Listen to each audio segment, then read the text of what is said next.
لقيت الدنيا بتمطر وبعدها وقفت، قلت ماشي، قعدت ارسم شويه، فجاه لقيت مش مطرت بس ده اعاصير وبرق ورعد. يا جدعان قلت لكم هتشتي. في الفيديوهات دي برسم السطح كله وبقول لكم ازاي عملت كده بالتفصيل، وفيديو النهارده هيبقى مهم جدا لاي حد بيحب الرسم. هقول لك ازاي ترسم على جدار من الاول خالص حتى لو ما عندكش موهبه، والخطوات وكل اللي اتعلمته في خلال الفيديو ده.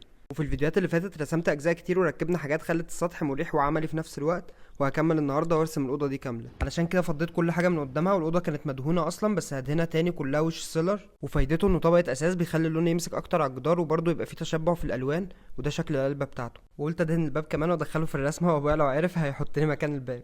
وبعد ما السيلر نشف دهنت الاوضه كلها طبقتين بلاستيك ابيض، وكل ما تزود طبقات قبل الرسم كل ما اللون يبان من اول طبقه ترسمها، والفينش كمان هيبقى احسن. الخطوه اللي بعد كده الالوان، وسر انك تعمل الوان نفس نتيجه الالوان الاكليريك وتكون بكميات كبيره عشان تكفي رسم الجدران، هي التلوينات دي مركزات الوان في منها كل الالوان الاساسيه وانواع كتير هتلاقوها عند بتوع الدهانات، بس ما ينفعش تستخدمها لوحدها لانها عباره عن مركز لون بس. فبتجيب بلاستيك ابيض زي اللي دهنت بيه الجدار من شويه، وتصب الكميه اللي محتاجها وتحط عليها اللون المركز عشان تغير لون الدهان باللون اللي انت محتاجه. وكل ما تحط مركزات اكتر كل ما اللون يبقى واضح وفيه تشبع كده. ولو عايز تجيب الدرجات الاغمق بتحط نقط اسود، بس حرفيا نقط عشان بيبقى تقيل جدا.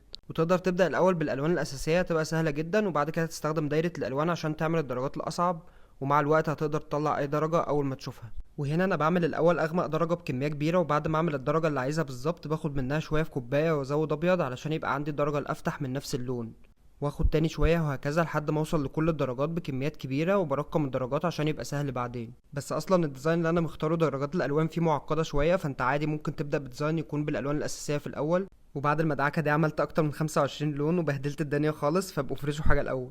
بس اهم حاجه اني عملت الالوان وخلصت، وبعمل تيست بدرجات اللون على ورقه وبرقمها نفس ارقام الكوبايات عشان يبقى اسهل، وبرضه بدهن غطا العلب عشان لما ينشف ابقى شايف نفس اللون بالظبط اللي هيبقى على الجدار. وبعد ما تخلص رسم والالوان تنشف ممكن تديها طبقه ورنيش اكليريك مائي عشان يحافظ على الالوان ويديها لمعه. وبالنسبه للفرش في 3 اماكن ممكن تجيب منها، دي الفرش بتاعه الخطاطين، ودي شعرها ما بيبقاش احسن حاجه بصراحه، خطها ما بيبقاش مظبوط. وممكن تجيب الفرش من المكاتب، بس في انواع كتير حاول تختار اللي شعرها زي القطط، دي بتبقى احلى حاجه، ودي الفرشه اللي بستخدمها دايما. وممكن تجيب برضه فرش ميك اب وتستخدمها وهتعرف تجيب كواليتي حلوه بسهوله. المهم جمعت كل الالوان في العلبه وجهزت كل حاجه محتاجها، ومش هتحتاج حاجات اكتر من الفرش والالوان يعني. وطلعت السطح بالليل عشان اوريكم الاضاءات الجديده اللي ركبناها، وعلشان برضه ارسم الديزاين بالرصاص. وانا بستخدم القلم ده وبيتحط فيه عود كده عباره عن رصاص 4B، فبيبقى خطه واضح ومش محتاج يتبرى وسريع جدا، بس ممكن طبعا تستخدم اي حاجه طباشير او قلم رصاص. وجهزت الحاجه اللي محتاجها وهبدا ارسم بالرصاص، والتخطيط مهم جدا لانك هتقدر تغلط وتعدل كتير قبل ما تبدا رسم. وبالنسبه للديزاينات بجيبها منين، فانا دايما بتفرج وبشوف كتير لحد ما الاقي حاجه حلوه ومتاكد ان اعرف اطلعها مظبوط.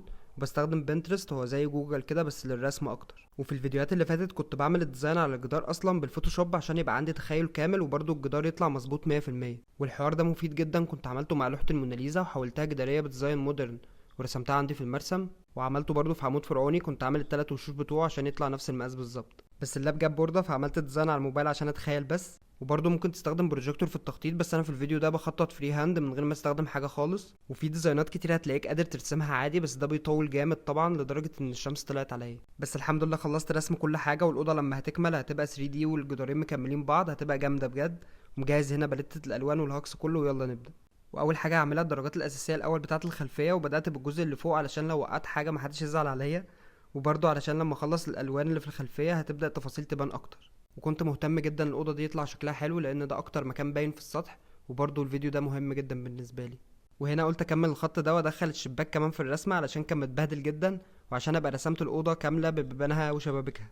واحسن حاجه في الدهانات البلاستيك ونوع الالوان دي انك بتحدد الجزء اللي عايز تلونه من بره باي فرشه انت عايزها، وبعد كده تدهن اللي جوه براحتك، وبعد ما ينشف بيبقى كله طبقه واحده عادي.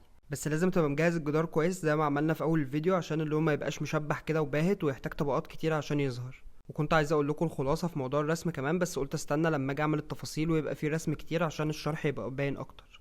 المهم عملت كل الحاجات الاساسيه والممله، وفي اليوم الرابع تقريبا عملت الباقي وكملت الشباك من جوه عشان كنت خايف درجه اللون دي تخلص. وكويس ان دهنت الشباك ودخلته في الديزاين لانه كان متبهدل، ولما دهنته شكله بقى انضف كتير. ومع اني عملت كل الالوان تقريبا، بس برضو على الحقيقه ممكن تحتاج تعدل اللون تاني، وعملت كميه كبيره جدا منه علشان ادهن الجزء كله. بس ما كملتش اي حاجه، والكب على طول هو ولون كمان بعدها بثانيه الا ثانيه.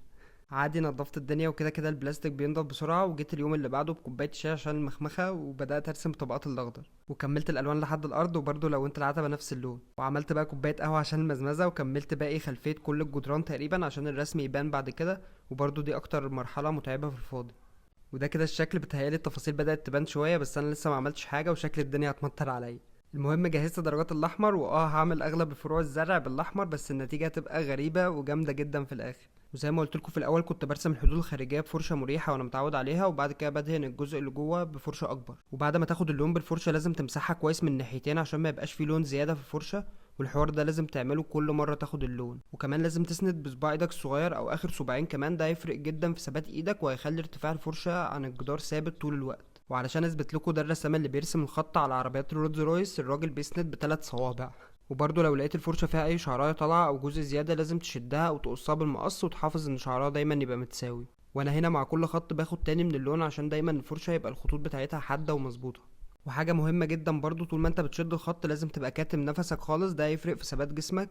جربها في أي حاجة محتاجة دقة هتلاقي إيدك أثبت كتير. وكنت هنا بزود جزء زيادة عشان أبدأ أكمل الرسمة من الجنبين مع بعض، بس لازم أخطط رصاص الأول لأن الجدار بيبقى كبير جدا، فلازم ترسم وترجع لورا تشوف الشكل من بعيد عامل ازاي.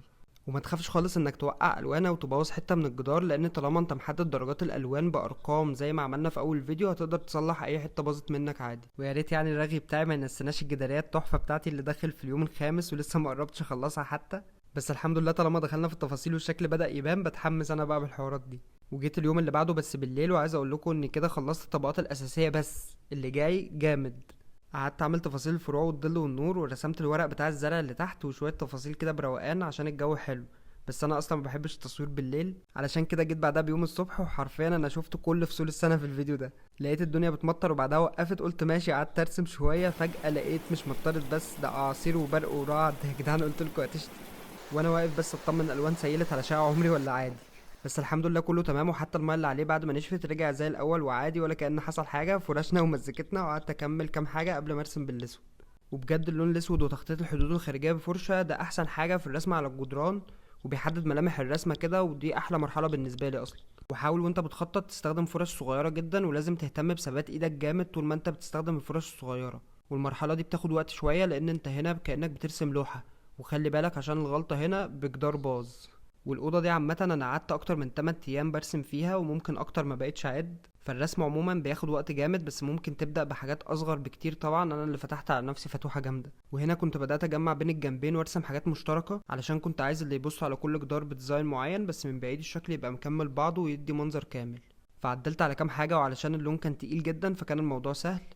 بعدها عملت تفاصيل الارض، وكنت عامل حسابي وراسم الظل قبل ما ارسم الخطوط بالاسود، وكملت بتاعه الزرع دي من الناحيتين، وكده بدأ المنظر يبان اجمالي. واخر حاجه عملتها تفاصيل البنت، بس كنت عايز ارسمها من غير ملامح لاسباب كتير. وكملت كل حاجه ناقصه في الجدار، ودي كده النتيجه النهائيه. لسه الجدار محتاج وش ورنيش علشان احافظ على الالوان، بس هسيبه فتره لحد ما ينشف خالص. وبجد يا جماعه الفيديو ده بقالي اكتر من شهر بعمل فيه رسم وتصوير ومونتاج علشان اطلع الفيديو فيه كل حاجه بالشكل ده، فعايز اعرف رايكم بجد عشان هيفرق معايا جدا. واعملوا لي سبسكرايب بقى عشان اقدر ابدا على القناه هنا واعمل فيديوهات اكتر، وقولوا لي لو عايزين نتكلم على حاجه معينه بالتفصيل. وبس كده، قولوا لي رايكم في الاوضه والنوع ده من الفيديوهات، ولايك لو عجبك الفيديو.